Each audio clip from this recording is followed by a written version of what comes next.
तर good morning students. आज आपण पाहणार आहोत सेक्शन 2 मॅथमॅटिक्स क्लास 8 स्कॉलरशिपचा आजचा जो पेपर होता 22 फेब्रुवारीचा. आज आपण त्याचं विश्लेषण पाहणार आहोत. तर आपण फक्त 26चा प्रश्न पाहूया. x is equal to -3, y is equal to 4, z is equal to 2/3 इथे सांगितलेले आहे. तर व्हॅल्यू ऑफ 5x - 3 + 9z.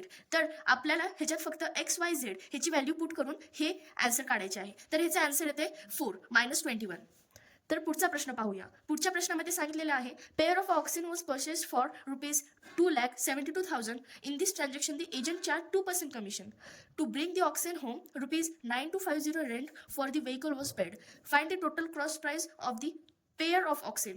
तर इथे काय सांगितलेलं आहे, पेअर ऑफ ऑक्सिन आहे म्हणजे त्याची परचेस म्हणजे SP. त्याची SP किती आहे 272,000. तर ह्याच्यावर 2% कमिशन त्या एजंटला भेटलेले आहे. तर ह्याच्यावरचे 2% कमिशन म्हणजे 272,000 इंटू 2/100. तर याचं जे ट्रान्झॅक्शन येईल त्यामध्ये 9250 हे ॲड करायचं आणि ते ॲड केल्यावर आपल्याला उत्तर येते 2,86,690.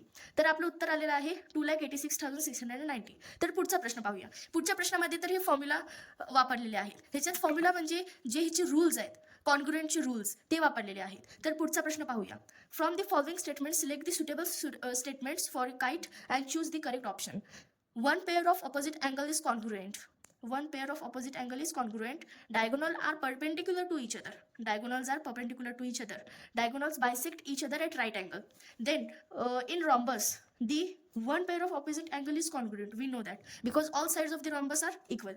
Then diagonals are perpendicular to each other. Yes, diagonals are perpendicular as we see.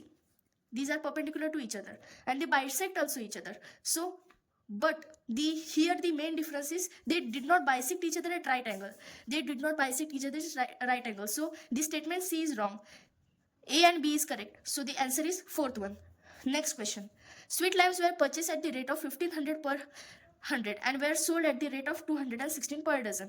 Find the percentage of profit or loss in this transaction. तर ह्याचा एक फॉर्म्युला आहे. तो फॉर्म्युला वापरून ह्याचं आपल्याला उत्तर येते 20% प्रॉफिट.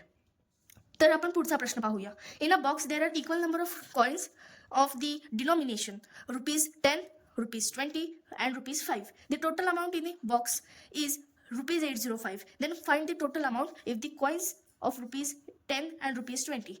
तर हे सगळे मिळून किती होते 805. तर आपल्याला हुडकायचे आहेत फक्त 10 आणि 20चे कॉइन्स किती आहेत. तर ते 10 आणि 20चे कॉइन्स 690 आहेत. कारण ते आपण हे एवढे सगळे ॲड करून आपल्याला 805 उत्तर आलं. तर आपण त्याच्यातनं इझिली आन्सर काढू शकतो 10 आणि 20चे किती आहेत. तर त्याचे येते 690.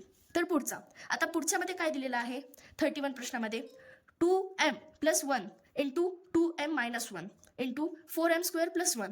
तर ह्याच्यात ही आयडेंटिटी वापरली आहे की a + b bracket a - b is equal to a - b². ही आयडेंटिटी आहे अल्जेब्रिक एक्सप्रेशनची आणि ही तर तुम्हाला पार्टच पाहिजे कारण ही खूप इम्पॉर्टंट आयडेंटिटी आहे. तर ही आयडेंटिटी वापरून आपल्याला जे उत्तर येतं ना ह्या फक्त ह्याचं जे उत्तर येतं ते 4m² + 1 येतं. तर हे दोन्ही पण आपण जेव्हा मल्टिप्लाय करतो तर ह्याचं उत्तर येतं 16m4 - 1. तर ह्याचं उत्तर आहे ऑप्शन नंबर 1 16m4 - 1.